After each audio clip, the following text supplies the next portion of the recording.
Olá, sejam bem-vindos à aula de língua portuguesa para a terceira série do ensino médio da Rede Estadual de Goiás. Lembrando que esse é um projeto da SEDUC em Ação. Eu sou o professor Ivair Alves e o nosso tema de hoje é sobre o artigo de opinião, conteúdo importante para os estudantes da terceira série do ensino médio e também para você que está se preparando para o Enem. Então sejam bem-vindos, vamos falar sobre as expectativas de aprendizagem de hoje, ler o artigo de opinião, utilizando diferentes estratégias de leitura como mecanismos de interpretação de textos. Refletir sobre as orações subordinadas, substantivas, no artigo de opinião. Bom, nós já falamos sobre o artigo de opinião e recordando, é muito importante a gente perceber a estrutura desse texto. Assim como os outros demais textos argumentativos, há uma introdução, um desenvolvimento e uma conclusão.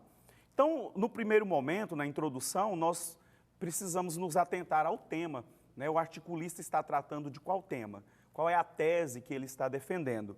E no desenvolvimento, nós vamos estar percebendo os argumentos, a fundamentação, as justificativas, exemplificações que o articulista faz para defender esse ponto de vista, para defender a sua tese.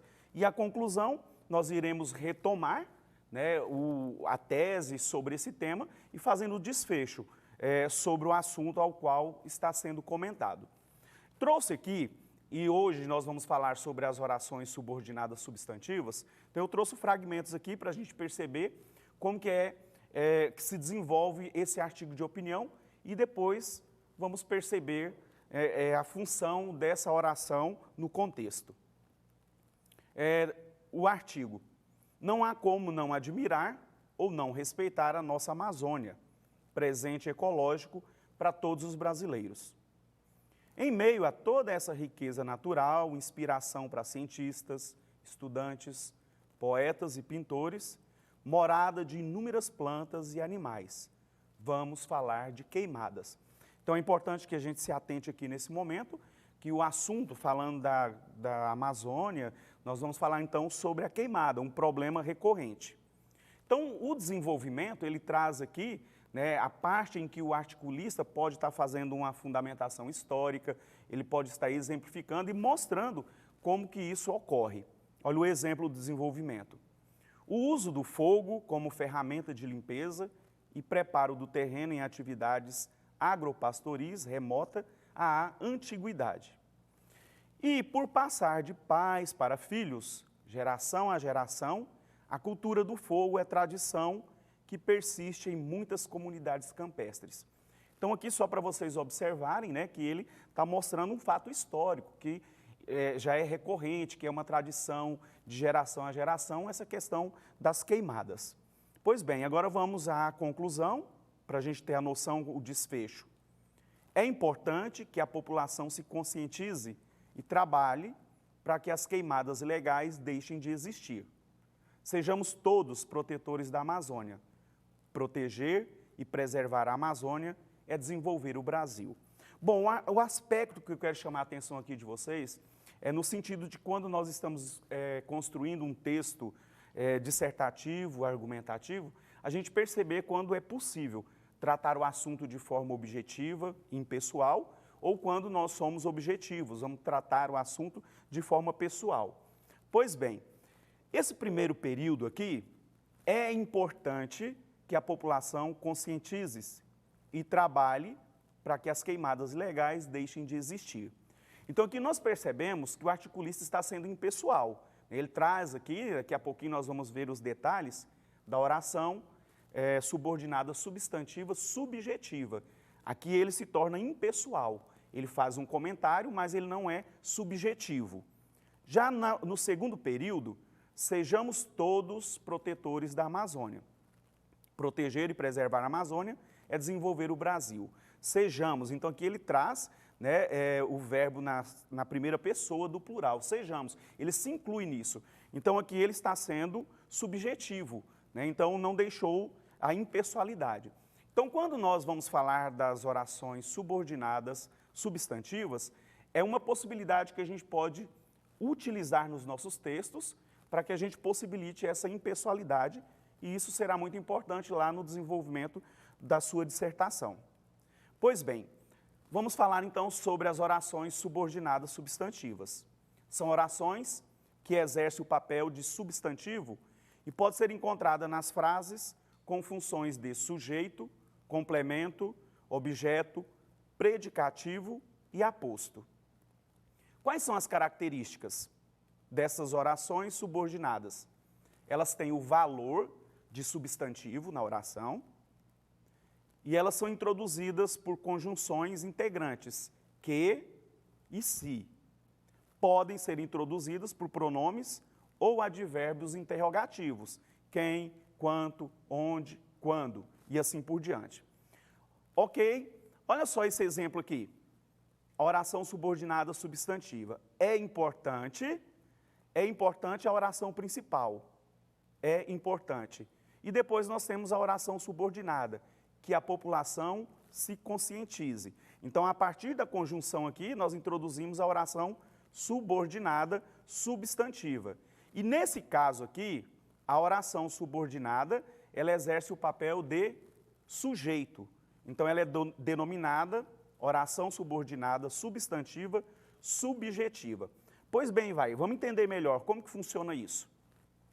As orações às quais a subjetiva está subordinada, ou seja, subordinada à oração principal, elas são formadas por verbos ou locuções tais como. Então, isso para a subjetiva. É bom, é preciso, é necessário, é importante. Convém, cumpre, consta, urge, sabe-se, conta-se. Então, os verbos na terceira pessoa, né, podendo estar acompanhado do pronome ser. Então, vamos ao exemplo aqui para vocês entenderem direitinho. É importante. Aqui nós temos, então, a locução. E ela tem um papel de oração principal. É importante, ela precisa de um complemento. Ela não consegue, né, dar um sentido sem que haja uma oração subordinada, que as pessoas valorizem a leitura. E como que eu vou entender que ela é subjetiva? É importante que eu observe a oração principal. Olha o exemplo aí com a locução. É importante. Ou com o verbo na terceira pessoa, mais o pronome ser. Constatou-se o quê? Que o filho era dela. Então, aqui constatou-se, né, o verbo na terceira pessoa, com o pronome ser, é a oração principal. E aqui nós temos a oração subordinada, substantiva, subjetiva. Então, o importante para eu identificar é observar a oração principal. Se há uma locução verbal ou um verbo na terceira pessoa. A oração subordinada substantiva objetiva direta, ela exerce a função de objeto direto. Olha o exemplo. Os alunos avisaram.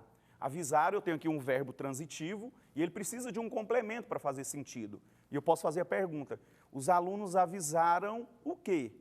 Que se atrasariam. Então, os alunos avisaram a oração principal que se atrasariam, a oração subordinada objetiva direta. Por que ela funciona como objeto direto? Ela complementa a oração principal sem preposição. Olha o outro exemplo. Os jornalistas perguntaram. E aí a gente faz a pergunta. Perguntaram a quem? Quem daria a entrevista? Então aqui eu tenho a oração subordinada, objetiva direta, porque ela complementa o verbo transitivo direto sem preposição. Olha o exemplo aqui. Vamos trazer as orações subordinada, substantiva, objetiva e indireta. Nessa oração subordinada, ela complementa o sentido do verbo intransitivo com uma preposição. Gostaria de lembrá-los, a oração principal. E eu faço a pergunta, lembrá-los de quê? De que estarei ausente. Então, nesse caso, a oração subordinada complementa o verbo com uma preposição. Então, aqui a oração é subordinada, substantiva, objetiva, indireta, em função da preposição. Olha o outro exemplo. Eu acredito. É a oração principal. Acredito em quê? No que você me prometeu. Ali nós temos, olha, a preposição no, a contração de em, mais o. Então, no que você prometeu, complementa o sentido do verbo com uma preposição. A oração é subordinada, substantiva, objetiva, indireta, em função da preposição. Nós temos aqui a oração subordinada, substantiva, completiva, nominal.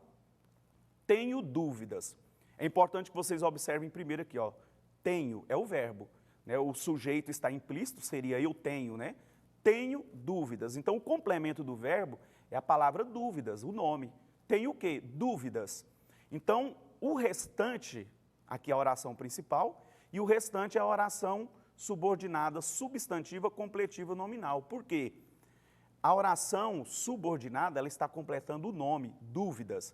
Então, recapitulando, tenho é o verbo, tenho o quê? Dúvidas, aqui um nome. E a oração subordinada complementa o nome.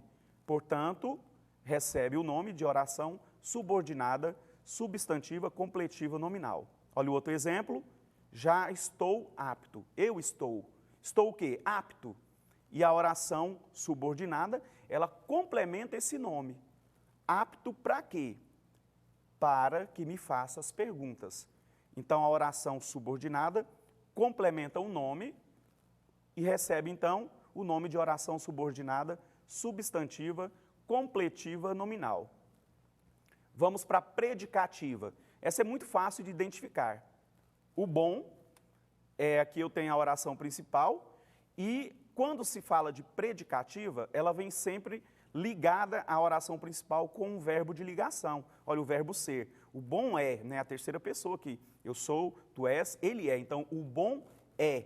Então, esse verbo de ligação me dá a dica de que a oração subordinada, ela é substantiva predicativa. O outro exemplo, a verdade era que nós tínhamos razão. A verdade, a oração principal, era que tínhamos razão. O verbo de ligação era que nós tínhamos razão, portanto, aqui temos uma oração subordinada, substantiva, predicativa. A apositiva também é muito fácil de identificar. Fez-lhe um pedido, 2 pontos. Então, quando vem os 2 pontos, logo em seguida, eu já identifico a explicação, que nunca mais fugisse. Aqui eu tenho a oração subordinada, substantiva, apositiva. Olha o outro exemplo. Eu tinha um sonho. Oração principal, eu tinha um sonho. 2 pontos, o restante, então, é a oração subordinada substantiva apositiva, ok? Então, são esses que vocês precisam estar atentos, principalmente na oração subjetiva, substantiva, subjetiva, porque é quando você pode tornar o seu texto impessoal, de forma bem objetiva, ok? Dicas, ler artigos de opinião e pesquise aí sobre as orações subordinadas substantivas, ok? Então, fiquem ligados e até amanhã teremos aula para os estudantes da primeira série do ensino médio, aula de física, de educação física. Forte abraço, até a próxima, beijo no coração, até lá!